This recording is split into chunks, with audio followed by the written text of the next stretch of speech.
What's up, everyone? Welcome to the NBA Pick and Pod. My name's Dawson Shen, and I'm your host. And today, we're going to be talking about a big story from the last day. And that is the NBA pulling the 2017 All-Star Game from Charlotte, North Carolina. Now, if you've been keeping up with the NBA for the past couple of months, really, then you've known that Adam Silver, the commissioner, has threatened to move the All-Star weekend out of Charlotte, mainly due to a discriminatory North Carolina law.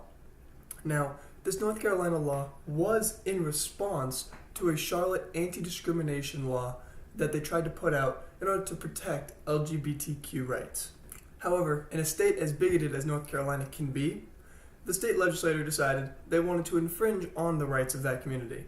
And to do so, they decided to pass a law that actually limited any anti-discrimination practices and protections provided to LGBT community and forbade local governments from widening protection of those groups and excluding all forms of workplace discrimination lawsuits in the entire North Carolina state courts. Now, that's obviously horrific to hear about. The fact that they wouldn't allow any form of workplace discrimination lawsuits, no matter what it is. That means if your boss is treating you unfairly or legitimately discriminating against you because you're gay, lesbian, bisexual, transgendered, what have it, doesn't matter what it is, then you can't actually go to court to file a lawsuit. You can't state that you're being discriminated against because the state legislature decided they didn't want to deal with it or they didn't agree that it was discrimination. Obviously, in the process, discriminating against the group. How ironic and how, unfortunately, twisted of these individuals in the state legislature. And unfortunately, Charlotte is a very liberal community and very open to the LGBT community. But they're going to get punished now because their state legislature is filled with a bunch of people who are completely against the rights of this entire group. And it's very wrong, in my opinion. Obviously, some people share different opinions, but in this instance, when you're infringing on the rights of humans to just live their life and not be treated differently because of their sexuality, I think there's a serious issue here. And so does the NBA. Now, the NBA has had some problems with, players saying things that might be homophobic, such as like Al-Farouq Aminu's tweets a while back saying that he hates gays, or just other various people stating their opinions about it and being very against it. But the NBA as a whole, and the NBA commissioner himself, Adam Silver, have continuously stood up for these LGBT community rights because the NBA wants to be as inclusive and as open as possible to all people. Just as we saw when Jason Collins came out, the former Nets player. When he came out as gay, the entire NBA community tried their best to support him and show they supported him. So, when the North Carolina legislature passed this discriminatory law, the NBA had to threaten them to move All-Star Weekend out of Charlotte in the hopes that by this time, when they were being forced to make the final decision about whether to move it, the North Carolina law would have been repealed. There's a lot of economic sanctions on top of that happened because of this law, but North Carolina is so bigoted within their state legislature that they, unfortunately, couldn't see that not only were they infringing on rights of people, but they were also screwing their own state over, economically. So instead, the NBA commissioner had to follow his own word and remove the All-Star Weekend from North Carolina. And this obviously is very tough for the Charlotte Hornets because they're trying to build a fan base there in Charlotte, and they're working really hard building up a team that's been in the playoffs, competing, trying to go to the next round, and actually getting a lot of interest in the team. But because of this law, and because the NBA needs to follow its own word, the Hornets will be losing All-Star Weekend, which is a signature event for any franchise, and they're going to lose all the economic impact that an All-Star game would have brought to the region and to the franchise. Because as we've seen, this kind of event can really revitalize basketball in a region. But they're now not going to be able to do that. And obviously, Charlotte Hornets owner Michael Jordan was counting on this weekend to be a signature event, and most likely will be trying to appeal this decision. But it's so late in the game right now, that the NBA needed to make a decision now or never whether to move the games.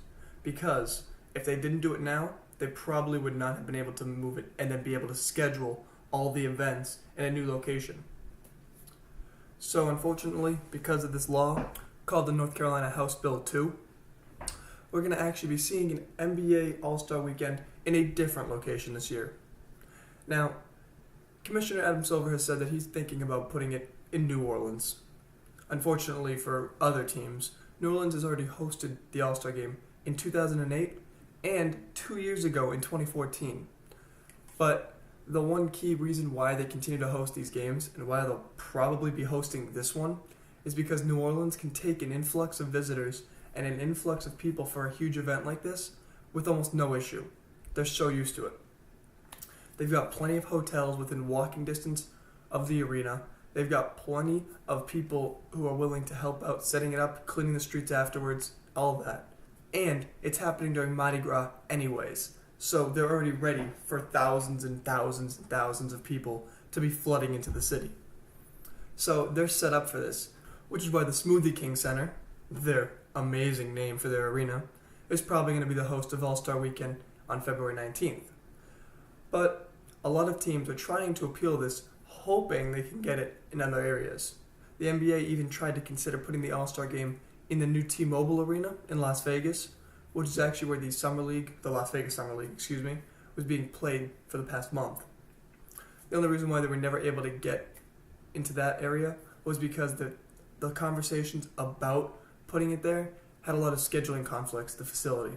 So unfortunately, it will not be in Las Vegas, and it will probably be in New Orleans, despite other cities still trying to lure the game to them. And overall, many people are giving their thoughts about this.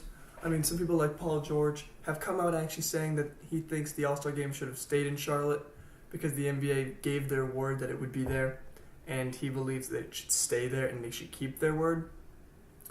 And some people are agreeing with him, some people are disagreeing, but obviously he has a right to his opinion. I don't agree with him because my opinion is that the NBA's word is actually to removing the game. They threatened to remove the game, and they need to follow through with that to show they're serious about accepting all people. And that's important to do, especially as a huge business, a billion-dollar industry.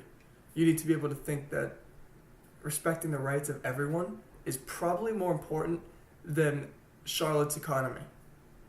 Because Charlotte's economy is not really connected, to the NBA. The NBA couldn't really care less whether or not Charlotte's going to lose the economic impact of this game, because in reality they're trying to punish Charlotte and the state for this legislature. Obviously Charlotte really didn't support the legislature in the first place, but the NBA had no other way to sanction the government. So I think Paul George is definitely wrong on this case, but I can see where he's coming from, and obviously you have to have the right to disagree. So if you guys disagree with me, I'd love to hear it in the comments. If you want to let me know what you disagree about or what you think should have happened in this entire ordeal, because obviously it's just a crazy, crazy mess right now. And all that needed to happen was for the state legislature of North Carolina to say, we apologize, we'll repeal this. Even if it wasn't for the right reason, even if it wasn't to respect the rights of individuals, they could have just said, well, we need the money from all these economic events and all these premier happenings like the All-Star Weekend. But they couldn't swallow their pride, and now they're going to have to eat it. So that will be an interesting story to hear develop, and I'll keep you posted on where they end up putting the arena.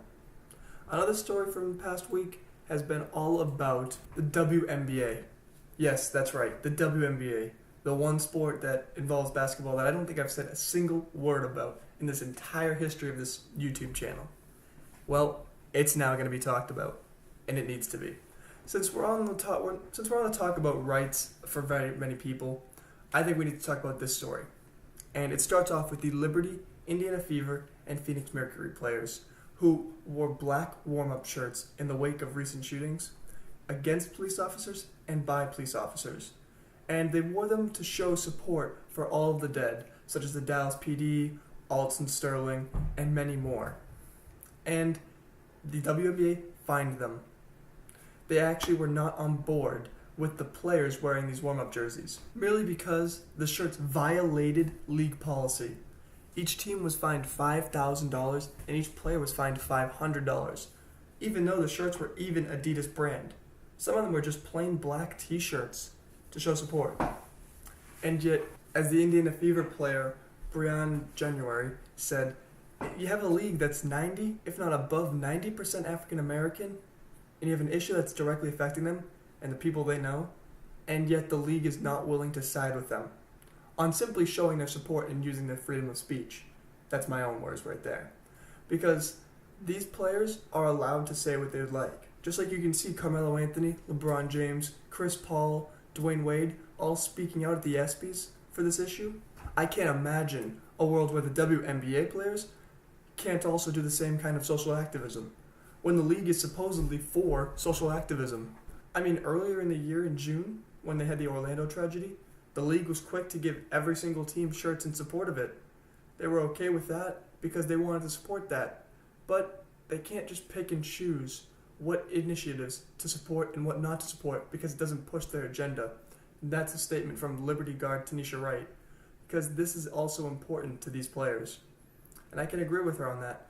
These players are allowed to talk how they'd like to talk. They're not robots for the league to use. They are actual people with other people who are being affected in their lives by this problem. So why would you want to shut that down? It's very, very discouraging to see the league, WNBA league, trying to shut down social activism like this, when it's good to see people actually using a platform they're given due to sports to try to further social change. You don't see that enough. And I think that this is a fantastic way to do so, and yet these ladies are being punished for trying. Hopefully, the WNBA comes out later on and tries to fix this problem, fix this issue they've now caused, because I think they really need to. They need to show their support for the community in which most of their players are participating in from. But we'll see how it unfolds. I'm definitely hoping that there's a good resolution to this, but we'll see. Anyways, that's all for today, guys. Thanks for listening. If you did enjoy, like and subscribe. Also leave a comment discussing the movement of the All-Star Weekend from Charlotte and the WNBA players being fined for speaking out. Just let me know what you guys think, and I'll catch you guys in the next episode. Thanks for listening, and have a great day.